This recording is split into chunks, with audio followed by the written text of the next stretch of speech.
What's this about the Jazz, the Pacers, and Russell Westbrook? The NBA season might soon be underway, but that doesn't mean that there isn't time for things to still be shaken up. We've already had big trades to teams that you wouldn't expect to be contenders for things, but it's happened. And one of the teams that hasn't made that big trade yet would be the Los Angeles Lakers. They've had the opportunities, but not the teams or trades that they've wanted. Could that be changing based on the newest inside information? It depends on how you look at it. Number 6. Jazz Pacers trade updates. The Los Angeles Lakers are having a stressful offseason with putting the final touches on a roster around LeBron James and Anthony Davis. The Lakers haven't had much room to acquire top-tier talent and have had to make do with rotational players that will have a big role in LA. The Lakers can alleviate some of their roster depth issues by moving off Russell Westbrook and acquiring 2 or 3 rotational players from teams that would be willing to part with players for picks and Westbrook's contract. Jovan Buha, who also reports on the Lakers for The Athletic, spoke with Michael Scotto of Hoops Hype about the Westbrook trade situation. Buha let Scotto and everyone else know that only the Indiana Pacers and the Utah Jazz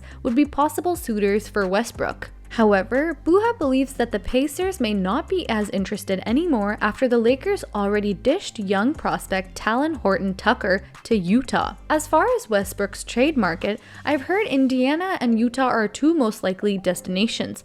I think Utah is, from what I've been told, more likely than Indiana. There are several permutations there with Indiana where it could be Miles Turner and Buddy Hield together or one of the 2. The Lakers are in a less than ideal situation with both interested teams holding them for ransom to get both picks. Utah is more natural trade partner considering they will love to get off multiple contracts of contending players for 2 Laker picks that should have high value with the age of their current stars. No matter how you slice it, the Lakers will only get 2 players while dealing with the Pacers. They are better off getting more of Utah's competitive core, especially with THT not being available in a Laker trade to Indiana to boost the value. Buddy Hield and Miles Turner are also inconsistent players that lack playoff experience, so maybe Utah is the best option for LA. Then again, with how this offseason has already gone, you can't really guarantee that one thing or the other will happen. There have already been trades that boggle the mind, so why not another to a team that many might not have expected? Here are 4 that have been rumored outside of the Jazz and Pacers. Number 5. Charlotte Hornets.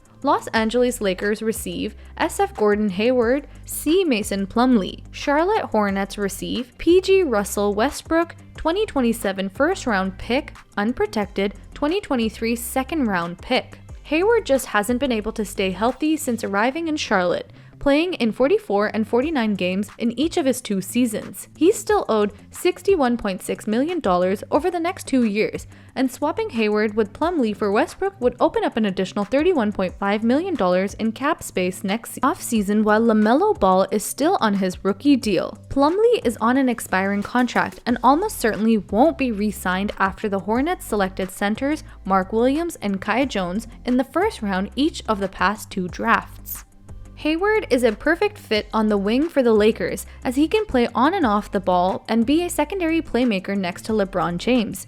He's also made 40.2% of his 3-pointers the past 2 seasons. The injury concerns are real, which is why the Lakers only sacrificed one of their future firsts here. With 2 years left on his contract, Los Angeles should be able to shed his salary next season if necessary, or if he's healthy, keep him around for whatever may come next. Plumlee is a solid starter who will help keep Anthony Davis at power forward and is an extremely underrated passer who should be able to find James on cuts to the basket a few times a game. The Lakers need help, so any trade that can help them get that, it's needed. Number 4.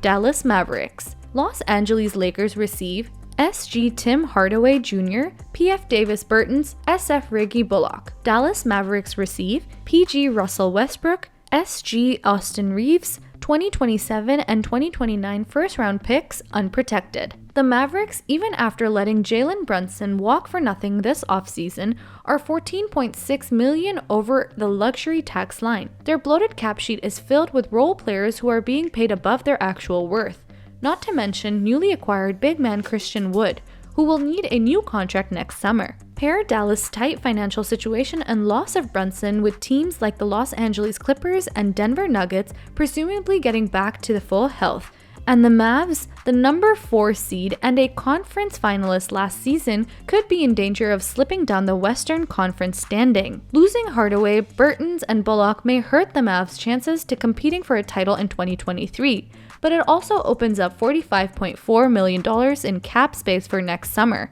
meaning Dallas would have room to sign a max-level free agent to pair with Doncic. The Mavs also pick up a future first as trade ammo and get a younger player in Reeves to insert into the rotation to help make up for the loss of Hardaway. This is a nice influx of talent for the Lakers, which is what they need right now because age is their biggest enemy. Plus, as ironic as it sounds, Russell might be the thing that the Mavericks needed in order to get to the finals. They got close last season.